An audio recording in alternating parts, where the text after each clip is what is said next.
Good evening, friends. Good evening, everybody. Welcome to our evening keynote event. I appreciate you all being here. I'm glad to see so many students here. Thank you all for coming down to River Campus. For our conference attendees, I know it's been a couple long days, but we're in for a treat tonight, so I hope you'll find this worthwhile. I'll make a couple quick announcements. The first of which is we ask that everyone stays through the question and answer period. And the second is that Professor Anderson will be signing books outside after the event. My name is Joel Pruce. I'm an assistant professor in human rights studies here at the University of Dayton. I'm also the program coordinator of the Moral Courage Project, an initiative of the Human Rights Center in collaboration with Proof Media for Social Justice, an NGO operating out of New York City. It's my honor tonight to introduce our speaker, Dr. Carol Anderson, Charles Howard Candler Professor and Chair of African American Studies at Emory University. I first met Professor Anderson in 2011 at a week-long workshop at Emory about human rights and globalization, sponsored by SPHR, the Society for Historians of American Foreign Policy. I'd been selected along with a dozen or so other doctoral students, and the workshop came for me at a unique moment. I was getting ready to defend my dissertation, and with the end only 2 months away, I traveled to Atlanta. And during our time together, we talked substance and we talked ideas, but we also talked about the profession and we talked about professional life. Most strikingly, though, we were treated really nicely. And as a graduate student, that was a rarity. And more than a rarity, it was more of a unicorn. And maybe this is just a reflection of my own experience and frankly, my own trauma, but being taken out to dinner and treated like an adult and like a peer by distinguished scholars meant a lot to me at the time, and I still recall the experience with tremendous fondness. That week, I felt like a student of Carol's, if only briefly. Carol Anderson is warm and encouraging, full of vital and contagious energy, as well as being a rigorous and publicly engaged scholar. Her writing locates the African American struggle for racial justice within the global politics of human rights. Eyes Off the Prize, published in 2003, is a remarkably researched and provocatively argued book about the engagement of the civil rights movement with international mechanisms at the dawn of the post-war human rights era. Bourgeois Radicals, published in 2014, details the transnational contribution of the NAACP to movements for anti-colonial liberation in Asia and Africa. In these two major works, Professor Anderson challenges us, particularly in the United States, to see ourselves in the global context, something so often obscured by the dank residues of American exceptionalism. By introducing the African American struggle into the canon of international human rights case studies, her work insists that we, as American academics and activists, engage in self-critique, in the same breath, or even prior to critiquing the records of other countries. This spirit places Carol Anderson comfortably at home here at the Social Practice of Human Rights Conference, to be sure. This sensibility and this charge inspired me and the Moral Courage Project team when we selected Ferguson, Missouri as our pilot site in 2016. The interviews we conducted there and the stories we documented can now become a part of an honest accounting of our own history, examined with specific attention to the struggle for dignity from below. Professor Anderson's most recent book begins in Ferguson and stretches back in time while also providing a prescient glimpse into the present. White Rage, a New York Times bestseller and winner of the National Book Critics Circle Award, is a work ripped from the headlines as much as it is a deep historical scholarly investigation. In the book, we are exposed to the true costs of progress. White Rage chronicles a timeline of backlash by white America to the strides made by African Americans since the end of slavery. It is not a coincidence, following this argument, that a resurgent and emboldened wave of white nationalism should sweep a rodeo clown and a con man into the White House after 2 terms of this country's first black president. And it is one thing to throw jabs, and it's another thing to snipe, but it's quite another to have the goods to back it all up. And tonight we have the pleasure of hearing from someone with the goods. Please join me in welcoming Dr. Carol Anderson.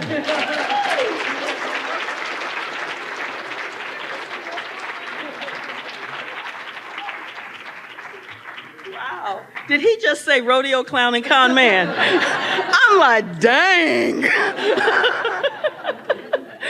Ooh, Usually I don't come out hardcore like that off the bat, but okay. Wow, thank you. Thank you so much. Thank you, Joel. Thank you, the University of Dayton Human Rights Center, for inviting me here. And thank you for coming down to UD River, the River campus, because I know it's Thursday. Let me say it again. I know it's Thursday. So thank you so much for being here. And I want to walk us through white rage. And so I'm going to talk about how I got to white rage. Not how I got to white rage, but how I got to white rage. And Ferguson looks like it's the beginning, but it's not quite. It actually began for me as a scholar in February 1999, when a black man stepped out of his apartment in New York City. And he had been working all day. And you know that when you've been working all day and you're just tired, but you're hungry, and you just got to go get some food because you're tired and you're hungry, but you can't really go to sleep because you're hungry because you've been working all day, and so you just want to go get you something to eat. And that's what this young man did. And he stepped out onto his porch as he's getting ready to go down the street to go get some food.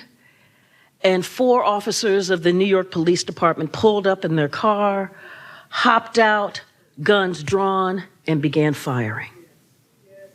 41 bullets later, Amadou Diallo went down. Amadou Diallo was unarmed. Amadou Diallo wasn't wanted for a doggone thing. Yet here was this black man, 23 years old. 19 of those bullets hit him. He was armed with his wallet. Now, that's bad enough. There's no piece of that that's good. But then I'm watching Nightline with Ted Koppel, and he's interviewing Mayor Rudy Giuliani. Thank you. I say I got an amen corner over there. I hear it. I hear the cadence.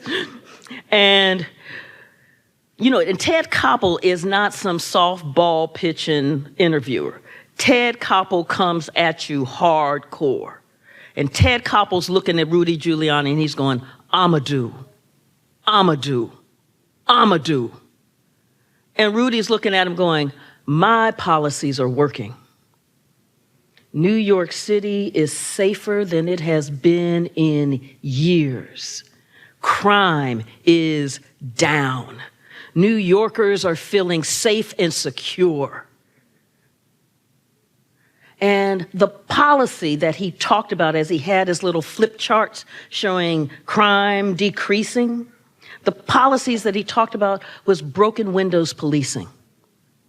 And what broken windows policing does is it says that you hyper-police an area so that if somebody throws a piece of trash down on the ground, you pull them over.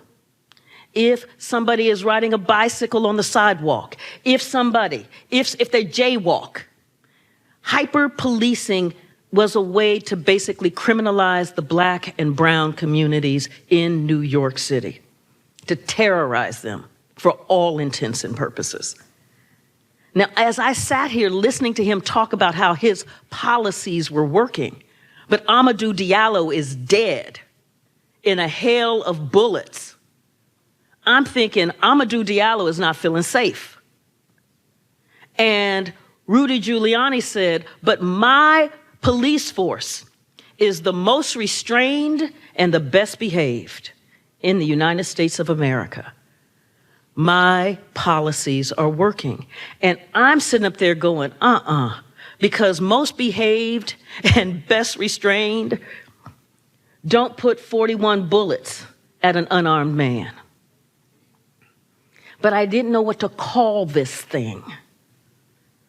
So as a scholar, I kept working, I kept reading, I kept writing, I kept researching, I kept reading and writing and researching and thinking and writing and researching. And then, August 2014, I've got the TV on, and Ferguson is on fire. It is ablaze. And I'm flipping from the different stations. And it didn't matter which station I was listening to. It didn't matter if it was MSNBC, that's my left hand, MSNBC, CNN,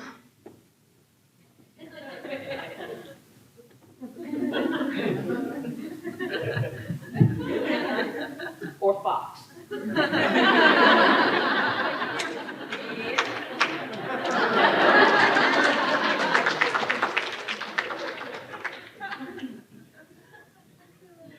None of that mattered. Because each and every one of them were saying the same thing. Look at black folks burning up where they live. Can you believe that black people are burning up where they live? Ooh, look at those black folk burning up where they lived. Can you believe they burned up? Did you know black people were burning up where they lived? Did you see those black people burning up where they lived? I mean, and you know, it was, I'm flipping from station to station, and it was the same thing. And I found myself shaking my head to the point where I could see my shoulders, you know, there's.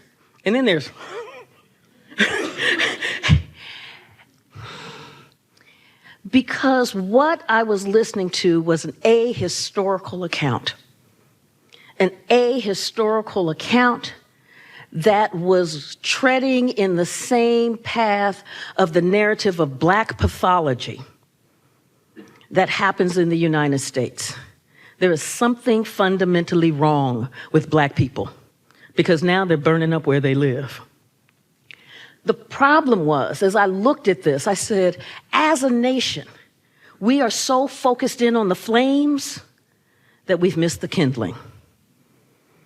We have missed the policies that have created this. So as the pundits are talking about black rage, I said, no, this is white rage. This is white rage. Oh my gosh, this is white rage. Because I had lived in Missouri for 13 years, and I saw the way that the policies worked to undermine African Americans' access to their citizenship rights. Let's talk about the kindling briefly. The right to vote. Ferguson is 67% black. In the 2013 municipal election, the black voter turnout rate was 6%. What does it take to turn 67% into 6%? This is almost looking like Alabama, 1950. Policies. And you begin to think about what a disfranchised people feel like. 6%. Or let's talk about schools and education. Michael Brown's school district, the Ferguson School District, Missouri has an accreditation system where it provides 140 points per for each school district, that you can get up to 140 points on your accreditation scale. Graduation rates, standardized test scores, matriculation rates, that gives you up to 140. What do you think Michael Brown's school district got? Give me a guess. 50? 50. Another guess? Lower. 35. Lower. 13. Bingo. Exactly. 10.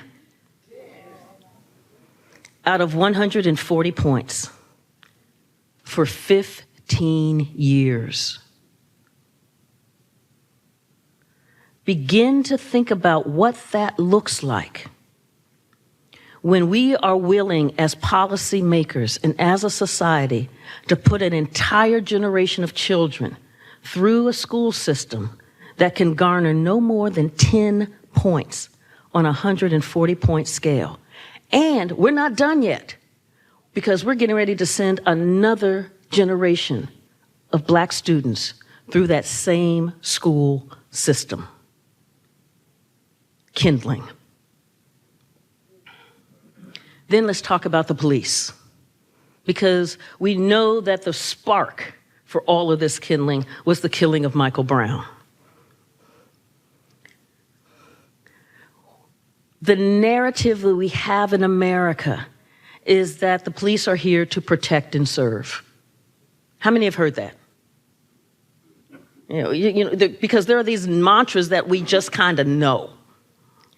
In Ferguson, the police force was there to look at that Black community as revenue generators.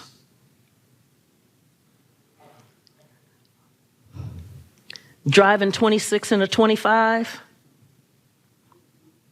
you didn't put your blinker on when you changed lanes. That didn't look like a full stop. Is that a busted tail light? The kinds of fines and fees and court costs extracted from that working class Black community accounted for 25% of the city's operating revenues. And just to be clear, this isn't justice being blind. When the police would happen to stop somebody white, they were like, oops, sorry. Or if the officer would happen to write the ticket when that white person went to the courthouse to pay, it's like, how did you get this? Oh, you don't have to pay. So you have disparate policing, disparate criminal justice system happening in Ferguson, Missouri. Kindling. These policies have power, and we have to recognize that power. And as I then started thinking through how these policies work, it helped me understand how white rage worked and why it's so difficult for us to identify it. And it's because white rage doesn't require visible violence. White rage works very silently, methodically, corrosively, through the legislature, through the school boards, through the White House, through Congress. It wreaks havoc subtly, imperceptibly. And so I set out to make white rage visible by blowing graphite on its fingerprints so I could track its movements historically over time. And one of the first things that I began to figure out, because this is a process as you're working through this thing. One of the things that I began to figure out was that it was not the mere presence of Black people that was the trigger for white rage. Instead, it was Black people who aspired, Black people who achieved, Black people who refused to accept their subjugation, Black people who demanded their basic rights. That's the trigger for white rage. And through a formidable array of policy assaults and legal contortions, white rage consistently punishes Black aspiration, Black achievement. And I know this sounds so doggone counterintuitive, doesn't it? It just, what? Because what we know is this is the land of opportunity, where all you have to do is work hard, and you too can and achieve the Yes, we know this. It's like in the air we breathe, isn't it? And think about it in different venues. It's like we know this culturally so that we can finish this sentence. This is the land of opportunity. All you have to do is work hard, keep your nose clean, go to school, get out and vote. Yes? So then, how is it then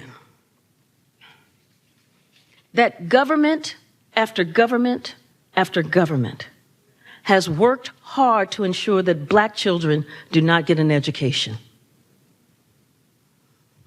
I don't think you heard me, so I'm going to start again. Because again, that sounds like, we've got the Brown decision of 1954. Brown 2 of 1955 that says, with all deliberate speed. The South dug in with what's called massive resistance, where you have over 100 senators and congressional representatives signing a manifesto saying that they will do everything in their power to undermine the Supreme Court decision and to block implementation of the Supreme Court decision, which should be the law of the land. And they did. They figured out different things like, they say we have to have equal public schools. We'll shut down the entire school system. That way it's equal. Nobody gets a public education. I'm telling you, when you read through this stuff, you're like, really, dog?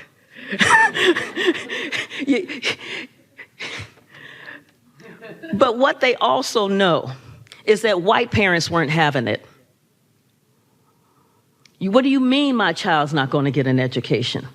So then what they did as part of this package of shutting down the public schools so that they could meet the standard of Brown was then to provide taxpayer dollars to pay tuition for white children to go to all white private academies so that white children's education would continue to happen apace and be funded by the state, be funded by taxpayer dollars, which meant black people as well, because black folks were paying taxes, while there was nothing available for black children. So in Prince Edward County, Virginia, for instance, because Virginia led the massive resistance battle. In Virginia, they shut down the public school system in Prince Edward County for 5 years. Now think about that. You're in the 5th grade and your school system shuts down and it doesn't open up again until you're in the 10th grade. Think about what you have lost in terms of education in those crucial 5 years. This is also at the moment where the U.S. economy is changing. It's moving from a manufacturing-based, industrial-based economy to a knowledge and technology-based economy. When you don't have the education, as the economic ground underneath you changes, your ability to be part of that economy has been completely sabotaged.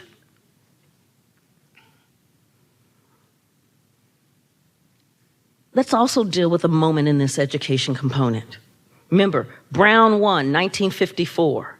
Brown 2, 1955. And let me give you some framework of what's driving Brown, because I think that that's going to help too.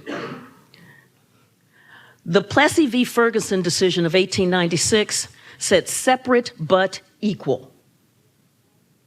Now, the southern states hopped on separate, as my brother would say, with a quickness. They pounced on separate. But the smaller word equal just defied. It was like equal, equal, equal.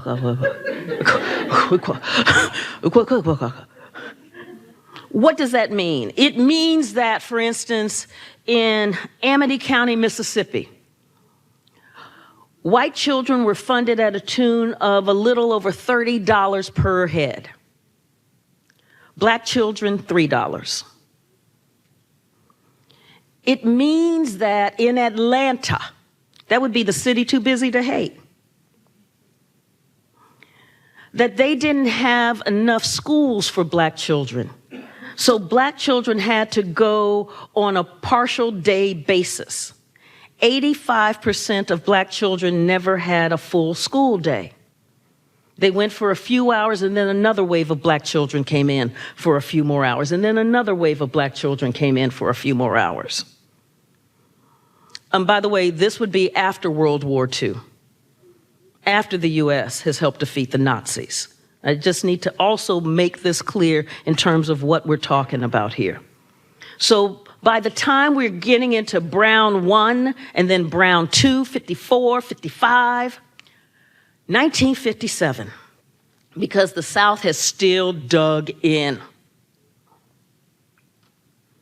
The Soviets, we're in the middle of the Cold War. The Soviets launched Sputnik. And it's the satellite that went up, and you heard beep, beep, beep. Eisenhower went, dang, dang, dang. Because what that meant is that the U.S. knew that the Soviets had nukes, but believed that the Soviets did not have the technology to get that nuclear arsenal across the ocean. They could hit Germany, and that's why you have the forward bases, American bases in Germany. But they said they can't get it across the ocean. Beep, beep, beep. Eisenhower's moving, the Department of Defense is moving, and what they come up with is like, we have got to have the brain power to fight the Cold War. We've got to have the technological expertise to stay ahead of the Soviets. This is in the land of people. This isn't hard. Because when you're thinking about, we're in the midst of probably nuclear annihilation, we need to move. And so they came up with the National Defense Education Act. This was landmark, because what this would do would put hundreds of millions of dollars into education, into fellowships, into labs, into professors, in order to create a group of Americans who had the scientific and engineering expertise to withstand whatever the Soviets could put up. As this bill is working its way through Congress, there were two big issues. One issue dealt with the separation of church and state. Would Catholic universities, for instance, be able to access these funds? But the big fight was over, could Southern universities continue to defy Brown, maintain whites-only admissions, and still get access to hundreds of millions of dollars in federal funds? So I'm thinking, so let me see if I get this right. Nuclear annihilation, Jim Crow. Nuclear annihilation, Jim Crow. The Fed said, yes, you can. You can maintain Jim Crow. You can defy the Supreme Court.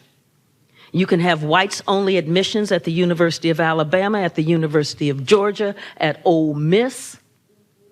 You can keep black students locked out.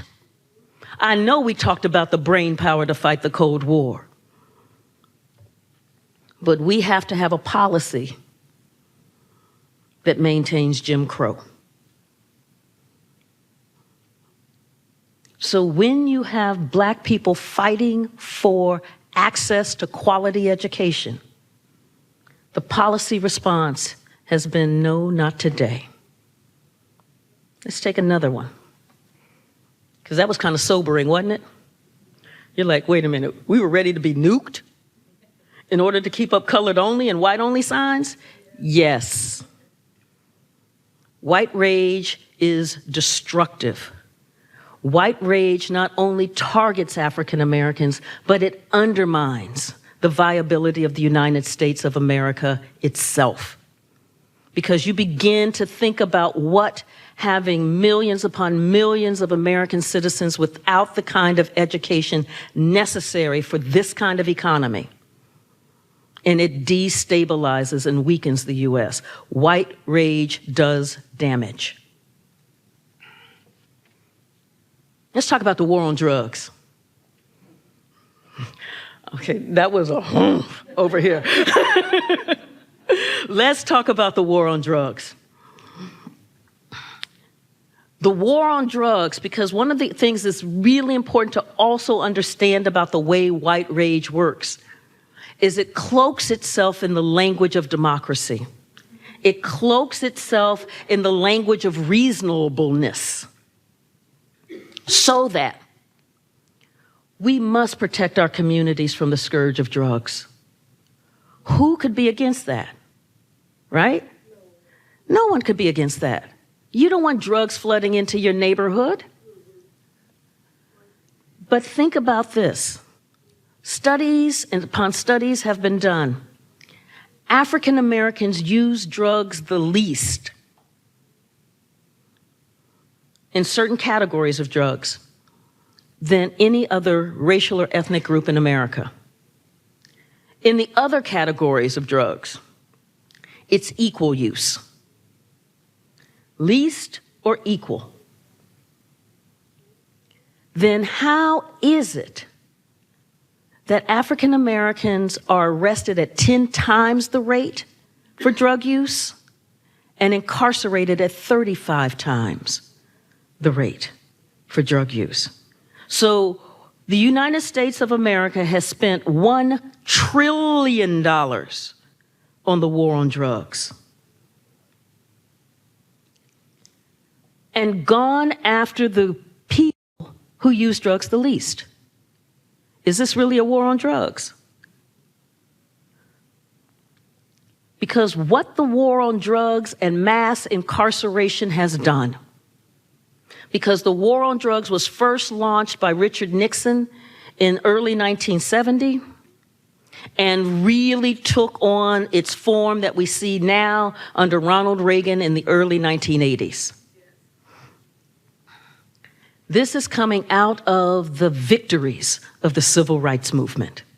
The Civil Rights Act of 1964 and the Voting Rights Act of 1965. The implications of mass incarceration are that felons do not have access to housing. The Civil Rights Act of 1965, just got it. Felons do not have access to student loans. Education, got it. Felons in many states cannot vote. And in some states, it is permanent felony disfranchisement. In Florida, 25% of all African Americans who are voting age eligible cannot vote. 25%. Now, I look at that and I think about many things. One is, you think about the 3/5 clause. Remember the 3/5 clause in the Constitution that allowed the southern states to be able to count the bodies in order to get the number of representatives in Congress, but those bodies had no rights and they could not vote? When you think about Florida having 25% of its black population, its adult population, not being able to vote, but being able to count those 1 million plus people in its tally for delegates, for representatives to Congress, we've got a 3/5 clause coming out of the war on drugs.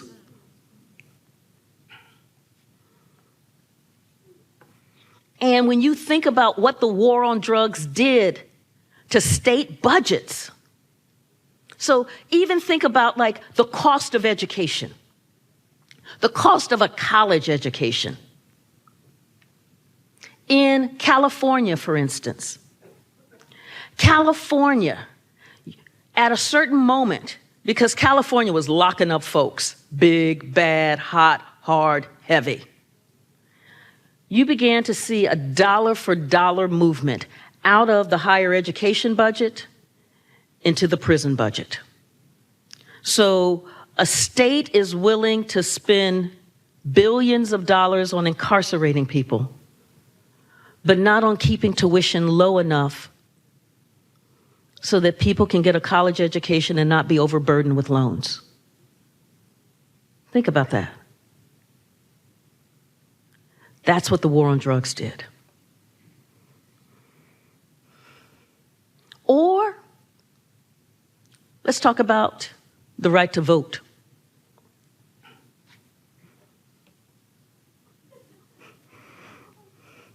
I don't even know where to begin with this one. I think I'm going to begin with the election of Barack Obama. 2008. That was a seismic move. When I talk about black achievement, when you think about a black man in the White House, I got to tell you, I didn't think I'd ever see it in my lifetime. I was just like, what? And then I'm like looking up at the heavens, Mommy, can you believe this? Right? Oh, but the way that it happened was massive grassroots organizing, bringing in millions of people. In fact, 15 million new voters, people who did not believe that they had a stake in democracy, actually coming to the polls. And the demographic makeup of those 15 million. Let me back up a bit. Because part of what we say is, this is the greatest democracy on earth. Yes? How many times have we heard that? Yeah, I saw them looking like all the time. And part of what makes this the greatest democracy on earth is that we vote. We get to choose our representatives. We don't have autocracies. We don't have monarchies. We have elected officials. That's what makes this a democracy. And we say that we want people to vote. That's what we say. So when 15 million people show up in 2008 who haven't been there before, we should be doing the dance of joy. Because what this is saying is that there are 15 million new people who believe they have a stake in this nation, who believe that there is something viable here that includes them, and they're willing to put forth and do the work to make this thing work. Those 15 million included 2 million new African Americans voters. 2 million. It included 2 million new Hispanic voters. It included 600,000 new Asian American voters. And it almost doubled by percentage the number of people who made less than $15,000 a year. Begin to think about what that means. 15 million new Black, Hispanic, Asian American, and poor who are voting. Did we celebrate this? Or did we come back with Shelby County v. Holder that gutted the Voting Rights Act? And then a wave of voter suppression laws that systematically targeted those very groups. For instance, voter ID.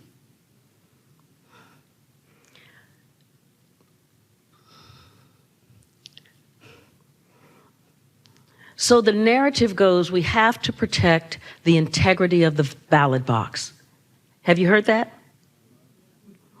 We have to make sure that our people have the confidence in our election systems. Yes? And voter fraud undermines that confidence. Have we heard about voter fraud? How many here have heard about voter fraud? Yeah. Okay, so a law professor, looked at all cases of voter fraud, voter impersonation fraud, because this is what voter ID goes after. And from the year 2000 to the year 2014, I believe it was, he found out of 1 billion votes, 31 cases. Out of 1 billion votes, 31 cases. After Shelby County v. Holder, which gutted the Voting Rights Act, and the Voting Rights Act, as I said, came out of the civil rights movement. Within 2 hours, Texas had passed its voter ID law, one of the harshest in the nation. The way that it worked is Texas said, because again, part of the way white rage works is it feels commonsensical. I've had so many people say, well, of course but how hard is it to get an ID? Have you heard that one? Mm-hmm. How hard is it? I have to use an ID to check out a library book. Have you heard that one? Okay. But it's not an ID. It is a government-issued photo ID. And so what Texas has said is that you need a government-issued photo ID. And your ID, your student ID, like from the University of Texas, doesn't count. Now, that's a state university, but that doesn't count. Your gun registration card does count. And your driver's license counts. But there's only a Department of Motor Vehicles in 1/3 of the counties in Texas. Texas has figured out, I'm telling you, this is in the land you can't make this stuff up. Texas has figured out that for many of its people, they're going to have to drive about 125 miles to the nearest Department of Motor Vehicles. But remember, you don't have a driver's license. How do you get 125 miles without a driver's license? How am I doing so far? Mm-hmm. You see it? And so you've got a 250-mile round trip to get this document that you need in order to vote. Now, right before Texas passed SB14, one of the things, because it recognized that you had this trip, one of the things that it did was it had language in there to reimburse people for the cost of having to go 250 miles to go get this. The legislators drew a line through that and said, nah, we're not reimbursing anybody. If they really wanted to vote, they'd find a way to get there. Now, remember, they also don't have public transportation. So without public transportation, without a driver's license, how are you supposed to gain access to the identification card that you need in order to have your right to vote honored? Texas is not alone. In North Carolina, the Fourth Circuit said, targeted African Americans with nearly surgical precision. North Carolina got data on what types of ID African Americans had and didn't have, and then wrote the law to require the ones that most African Americans did not have. Or let's take Alabama, because we're going equal opportunity here. In Alabama, Alabama also required government-issued photo ID. And then said, public housing ID doesn't count. I'm sorry, would this be public housing? Because that would be government. We're like, nah. But you can see how this begins to target the poor. Then, in what are called the Black Belt counties, and those are the counties in Alabama that have a large percentage of African Americans. Those are also the counties that went for Obama in 2008 and 2012 when the rest of Alabama did not. By requiring a government-issued photo ID, Alabama then said, boom, public housing ID doesn't count, but your driver's license does. And then shut down the Department of Motor Vehicles in the Black Belt counties.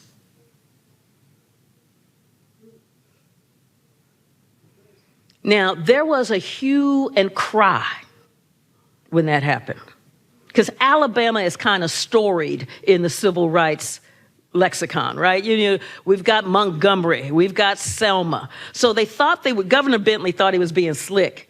So he said, but I didn't shut them down in Montgomery and Selma. You can't make this up. And so, but the hue and cry was so intense, he went, fine, and he relented. I won't shut them down. But now they're open one day a month. So begin to think about what that means in terms of your access to vote. So that's what I mean in terms of these policies.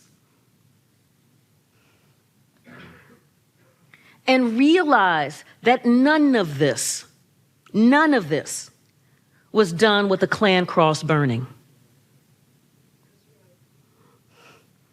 All of this was done coolly, methodically, systematically. And all of this undermines not just the African American community, but it undermines the United States of America, and we have got to be cognizant of that. So in my book, White Rage, I trace this historical pattern. I trace it from the end of the Civil War, when you have, to me, what is like the huge achievement, where African Americans go from being property to being human beings. Wow. Huge. And the incredible backlash that happened there, like with the Black Codes, that required African Americans to sign a labor contract, an annual labor contract. And if they refused to sign, they could be arrested and charged with vagrancy, and then have their labor auctioned off. And that they could only work in certain fields like agriculture.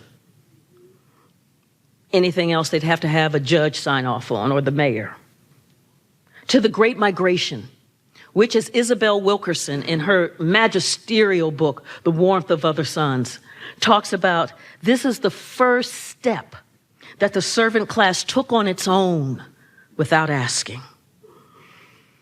The backlash, the white rage of the policies that came out of the Great Migration, where Jacksonville, for instance, passes a law that Black people could not leave the city for better employment. Let me stop that, say that again. That African Americans could not leave Jacksonville in order to get a better job. Now, what happens in a capitalist economy? What is one of our kind of basic tenets in a capitalist economy? How many students do I have in here? Ooh, cool.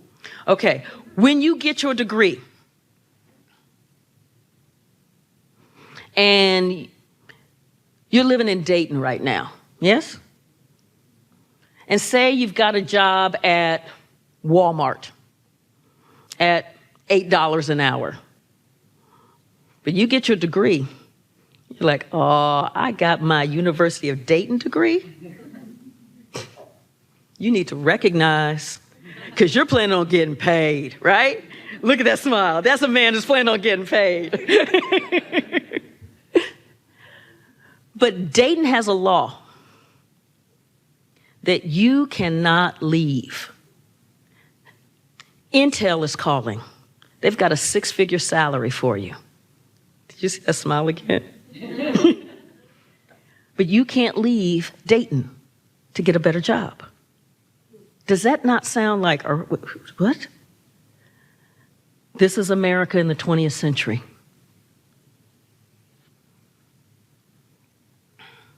I then moved to Brown, then to the Civil Rights Movement, and the election of Barack Obama. And I trace all of this through three key sectors: education, the criminal justice system, and the right to vote. Because I think it begins to really lay out a pattern of white rage. I'd like to read a couple of excerpts for you right now. Oh, good, they're my glasses. I was telling them over there, one time I did this and I left my glasses in the car.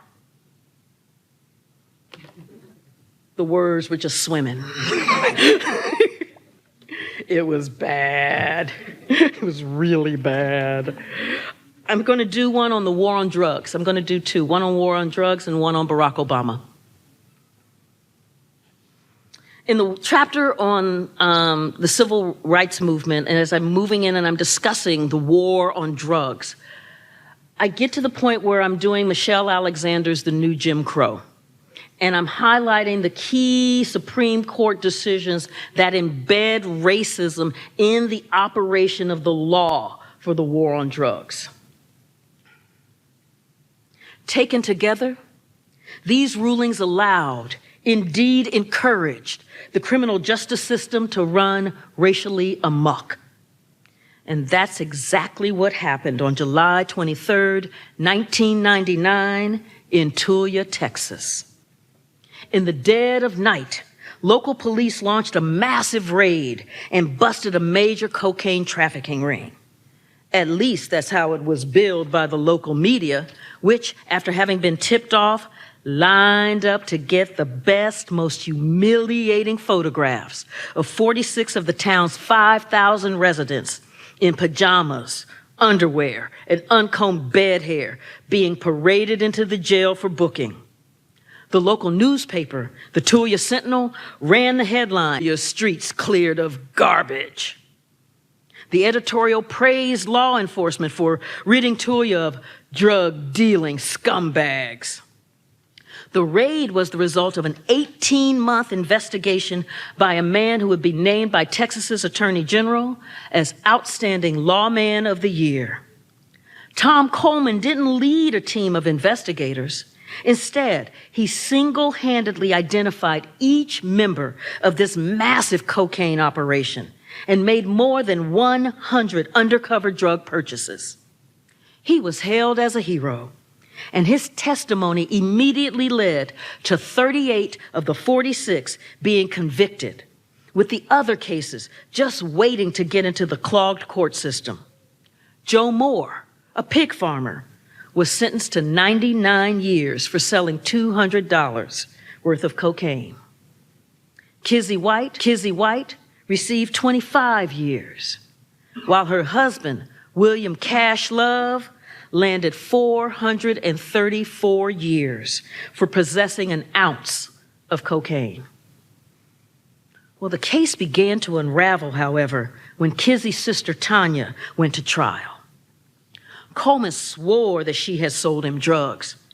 Tanya, however, had video proof that she was at a bank in Oklahoma City, 300 miles away, cashing a check at the very moment he claimed to have bought cocaine from her. Then another defendant, Billy Don Wafer, had timesheets and his boss's eyewitness testimony that Wafer was at work and not out selling drugs to Coleman. And when the Outstanding Lawman of the Year swore under oath that he had purchased cocaine from Ewell Bryant, a tall, bushy-haired man, only to have Bryant, bald and 5'6", appear in court, it finally became very clear that something was awry. Coleman, in fact, had no proof whatsoever that any of the alleged drug deals had taken place. There were no audio tapes, no photographs, no witnesses, no other police officers present, no fingerprints but his on the bags of drugs, no records.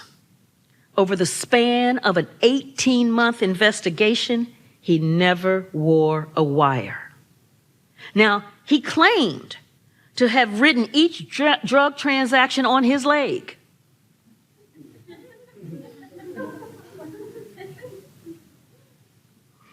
but to have washed away the evidence when he showered. Now, I'm going to stop right there because we have two problems happening here, at least. Either the boy only showered once in 18 months,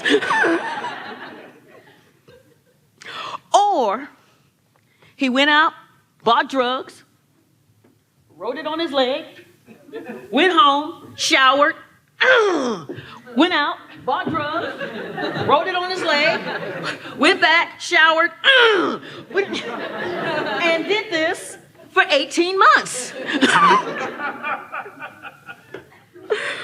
Ooh. Additional investigation. I'm telling you, this isn't, you really cannot make this stuff up. It is just. Additional investigation led to no corroborating proof of his allegations. When the police arrested those 46 people and vigorously searched their homes and possessions, no drugs were found, nor were weapons, money, paraphernalia, or any other indications at all that the housewife, pig farmer, or anyone else arrested were actually drug kingpins. What was discovered, however, was judicial misconduct running rampant in the war on drugs in Tulia, Texas, with a clear racial bias. Coleman had accused 10% of Tulia's black population of dealing in cocaine.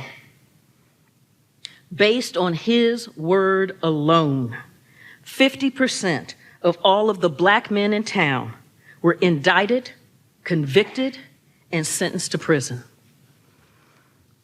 Randy Credico of the William Moseless Counselor Fund for Racial Justice called Tulia a mass lynching.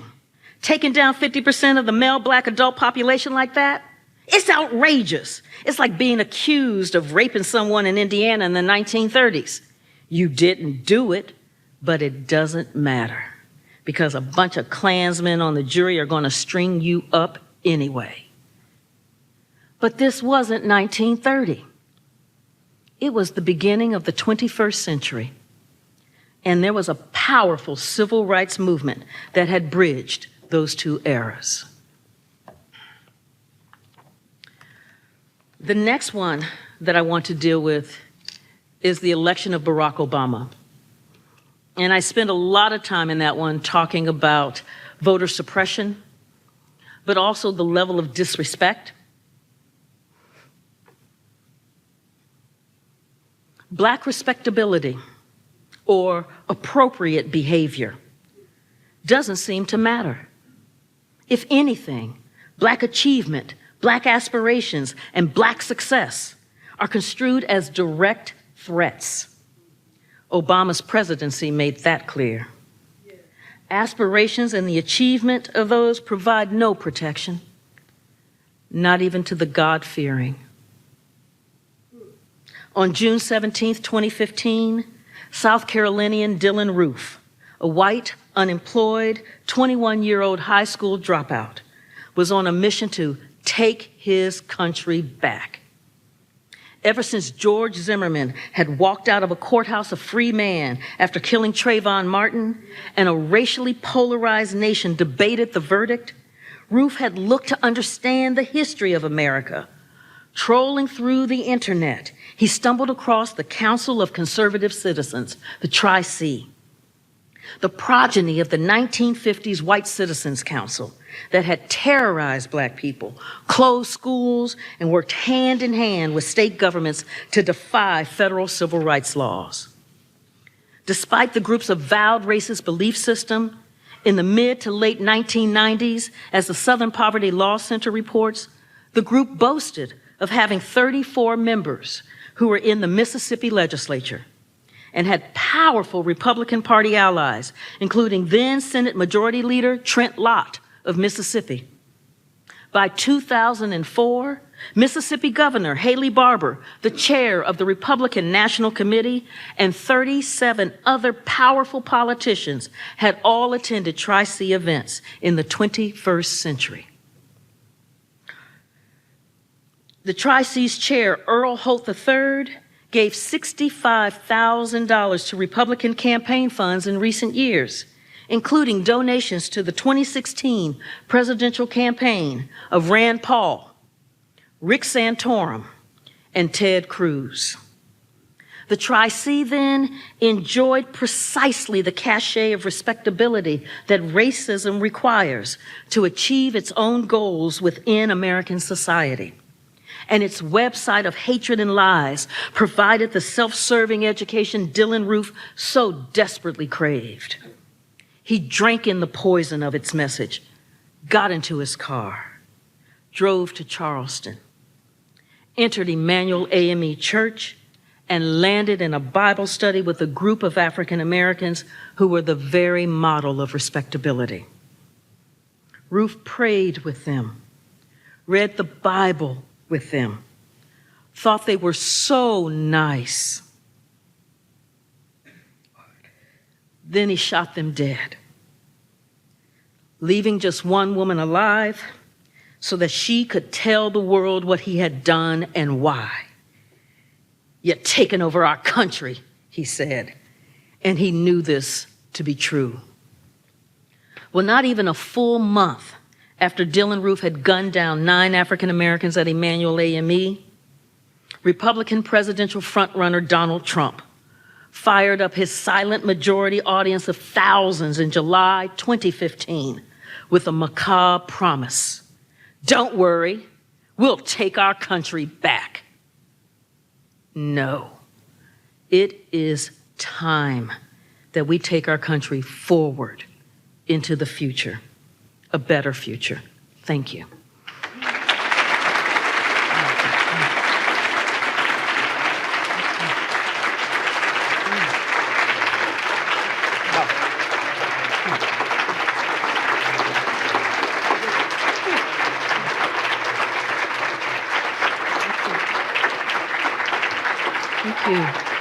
Thank you. Thank you. 10 to 15 minutes from the Yeah. And so we'll do some Q&A. There's going to be at least one microphone circulating. There's a couple actually. Good. Raise your hands, and our friends will find you. Hi. Hi. Is it working? Yeah. I can barely hear myself. That's why I don't know. Good evening. Thank you so much for your presentation. And I got the book. I want it signed. I'll be the first in line. I'm a big admirer of your work. And I got to say, as an educator, I'm a professor in English, and I do believe in the power of education. And I do know that on a daily basis, one of the biggest challenges that I have when teaching my students at the University of Arkansas at Little Rock is especially to help them deal with the idea of white privilege and avoid having them just turn back and just say like, wait, no, I'm not privileged. You know, I'm not a millionaire. And so I wonder if you have any ideas as to how we can better educate people about the consequences of privilege and how not only should they be aware of it and how it works, but how to actually prevent the kinds of oppression that it often perpetuates. Great question. Thank you. Thank you. Great question. I mean, I'm glad I'm not taking her exam. One of the things that I do in my class is I have my students actually do the research themselves. Because it's one thing to have me going womp, womp, womp, womp, like the Charlie Brown adult, right? But I'm also very aware that as I walk in, it's Black woman, so there's all kinds of stuff that goes with that identity of Black woman. But there is something about getting into the documents themselves. So, for instance, I had one of my students who just, he's like, I don't understand this whole racism thing. I don't get it. And I don't understand how after the civil rights movement, Black folks are still where they are. So it really seems to me that the structural stuff has been removed, the laws have been changed. So if Black folks can't cut it, It's because black folks can't cut it. That sounds a lot like what we hear, right? I mean, we hear it in different guises, we hear it in different forms, but that's what it's saying. Then he got into the records, and one of the things is that there was an organization that actually tracked Klan membership in Georgia's judiciary and legislature. Yeah, and this is post-civil rights, so this is tracking in the 70s, 80s, and 90s. When he gets into those records and he starts identifying who the judges are and the kinds of cases that they're ruling on, he's like, wait a minute, we've got some systemic stuff happening here.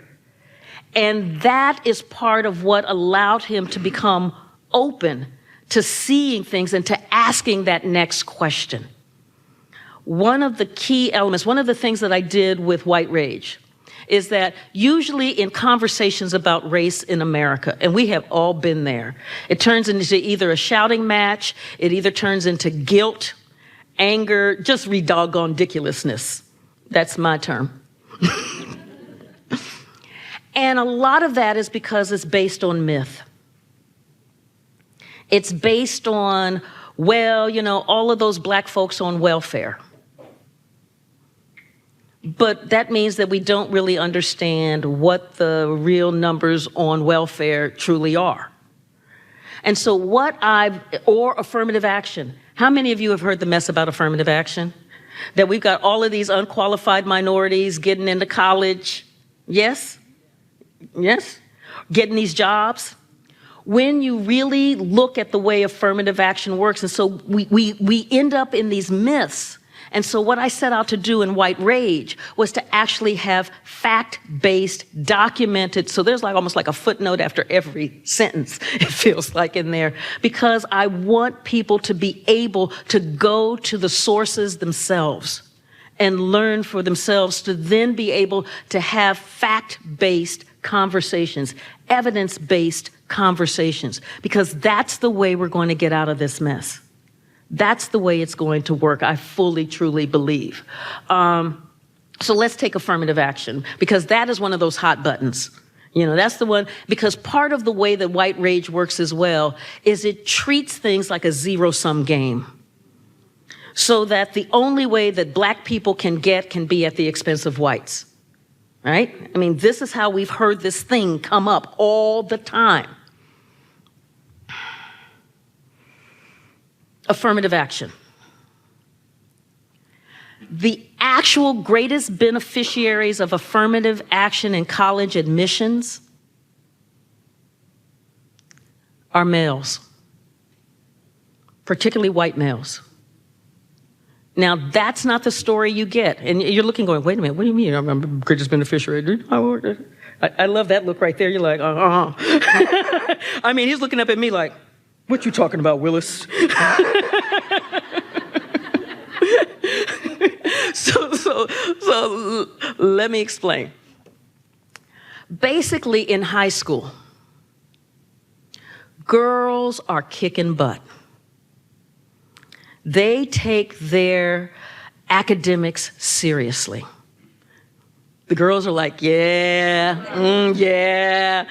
Their GPAs are higher, generally.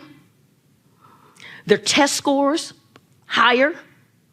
And their accomplishments, violinist, National Merit Scholar, So when college admissions officers are looking, if they went straight by these kinds of straight academic achievements, what they're going to end up with is an incoming class that is far disproportionate female to male, something like 65 to 35 or something like that. Now, the problem is that many universities and colleges are going after those U.S. News and World rankings because they like to do their swag. Well, you know we're number 27. Well, you know we're number 15. Well, you know we went up 3 spots. I mean, y'all heard this before, right? Well, if a college or university is overwhelmingly female, its rankings aren't as high. And college admissions officers are like, I am here to make sure that our rankings are high. The other problem is that males don't want to go to a college or university that is that far disproportionate female. And females don't want to go to a college or university that is that disproportionate. So on those three markers of, and so what that means then is that college admissions officers have to dig down deep in the male pile in order to come up with almost a balance in the incoming class. But that means then that they're digging down where the cutoff for the females has been here. For the males, it's here. The greatest beneficiary, because of the gendered imbalance in terms of academic achievement. I'm seeing some crazy swag happening here right now. You're like, yeah, I'm going to be wearing that on campus. Yeah.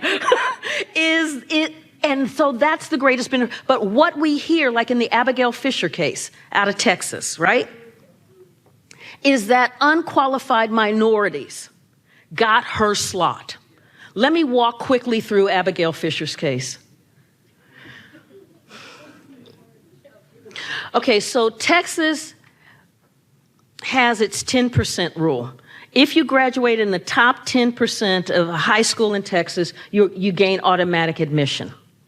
What that has actually done has been to provide for a disproportionate number of whites in the incoming class at Texas.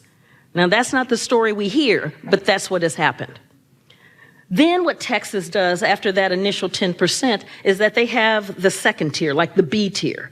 And in that, they're looking for grades, test scores, something that makes you stand out. Are you a great soprano? Do you have crazy acting chops? You know, is there something, are you on the debate team? Is there something that you're bringing forth? And race is also one of the factors. It is not the factor. It is one in a large constellation of factors.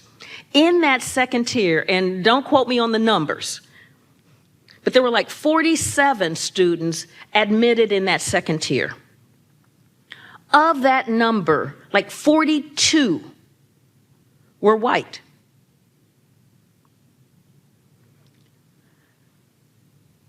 There was another group of African Americans and Latinos who had higher test scores and higher GPAs than Abigail Fisher, who were not admitted.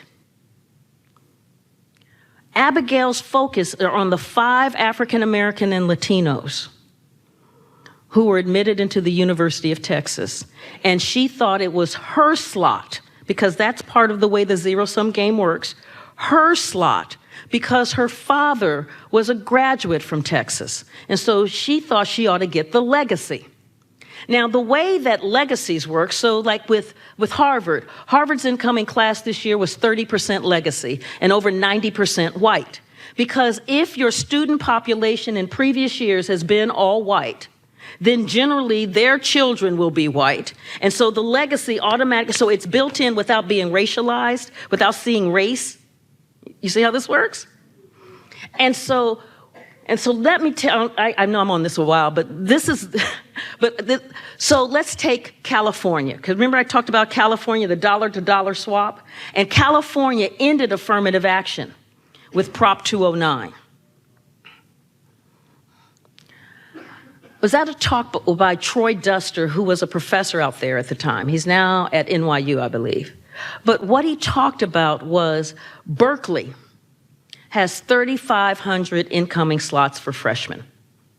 He said, we couldn't grow because the state was pulling money from us, so we couldn't hire more faculty. We couldn't build more residence halls. We couldn't grow the capacity of the university because the funding simply was not there, because it was moving. He could see it dollar for dollar, moving from universities to prisons.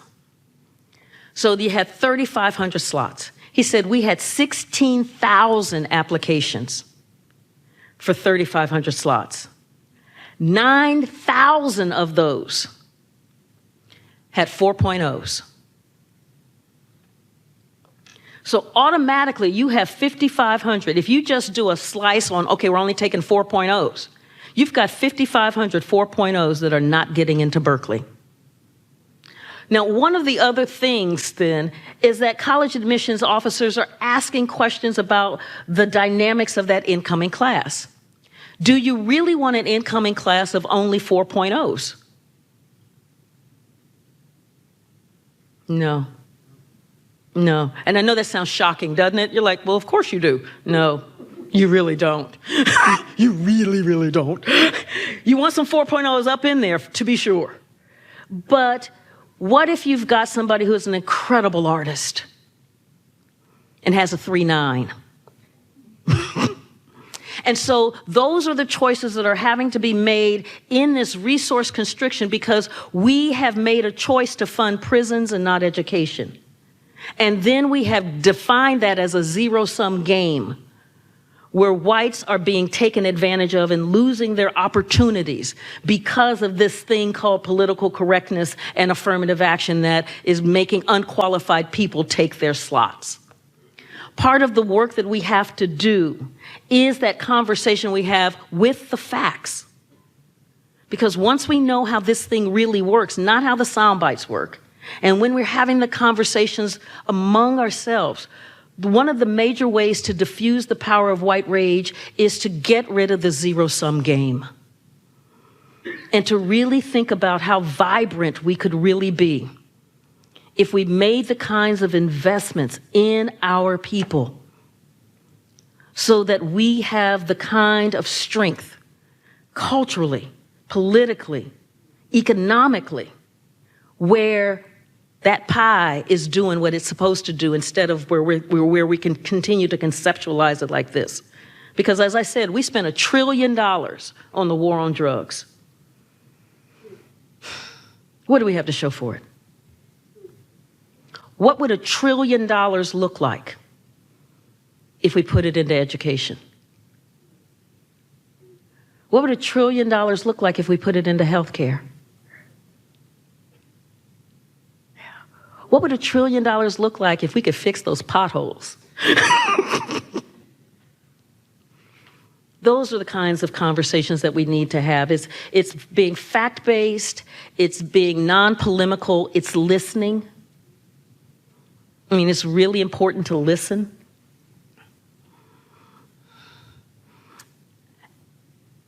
And it's a conversation that whites need to have with whites.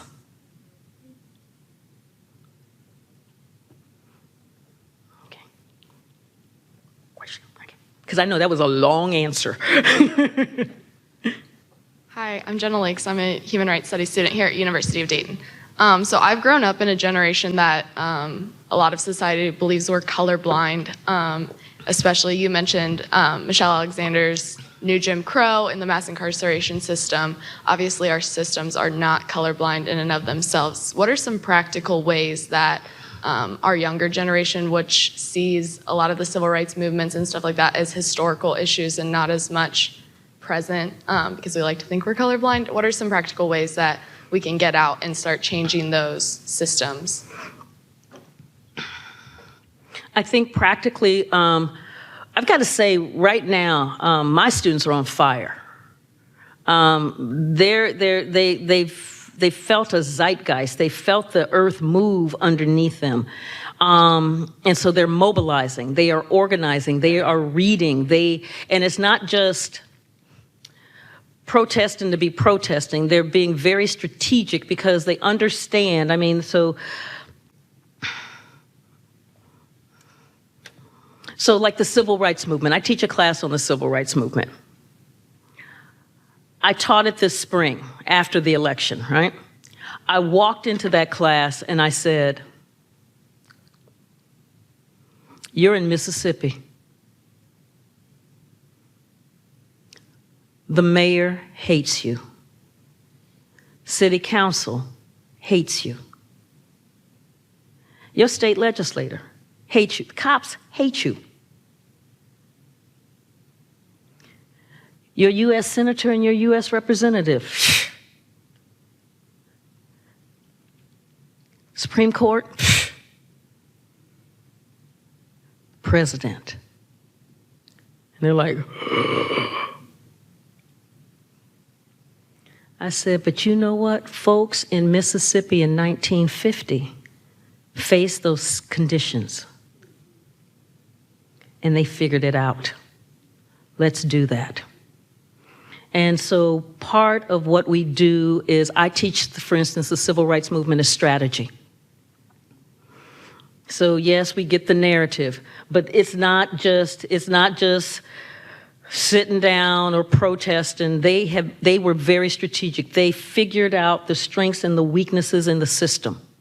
They figured out who their allies were. They figured out who their allies were for each engagement, realizing that the allies that are with you in this engagement may not be with you in this one. And understanding what that means. But you're going to need them here, and you may not need them there because there's somebody else to pick up this piece. It's understanding the way that media works. It's understanding that we tend to think monolithically. So it's that, well, the government. Well, it turns out in the government that there are people and bureaucracies within that government that are actually allies. It's identifying them, giving them the work, the tools that they need to work within that bureaucracy while you're pushing on the outside. In Bourgeois Radicals, the second book I did, that's what the NAACP did, as it was figuring out how do you take down colonialism. Because I'm fascinated by how do you change a norm? How do you change something like colonialism when it was really cool to have empire? Right? My empire is bigger than yours. Did I show you my empire? Oh my gosh, you read their records and you're like, really, dog, really? How do you change something that was a status symbol, how the European powers understood what made them a great power, into something that becomes this burden that they really didn't want to say that they had and to get rid of as fast as they could? What kinds of mobilization and forces make that happen? And that's what I track in Bourgeois Radicals. Part of that was the NAACP identifying folks within the UN, identifying folks within the State Department, that they could begin to pass policy papers and position papers and background information to, that could help then reframe and reshape the debates that were happening internally while the NAACP is pushing and its allies are pushing from the outside. We have much to learn from this history. In many ways, we've been here before. And it just feels like, or as Fred Sanford used to say, Lisbeth! It really feels, now see, y'all not old enough to know Sanford and Son. But in that history are the strategies that the seemingly powerless use to find and wield that power, to craft a space for us to be here today. Our work is to do it again. And that's what we do. So realistically, we are looking at our allies. We are talking. We are coordinating. We are figuring out the weak points in a system of oppression. And we are pushing on those weak points. We are figuring out how to reshape and reframe the narratives so that what looks cacophonic or it looks illegible, we can't quite figure it out, that we're able to put a very powerful narrative on it that captures the sensibilities of people who have either been complacent or have been confused or haven't thought that it affected them. That's what we do. Does that help? Okay. I think it's about time. We call it a night. Okay. Thank you so much.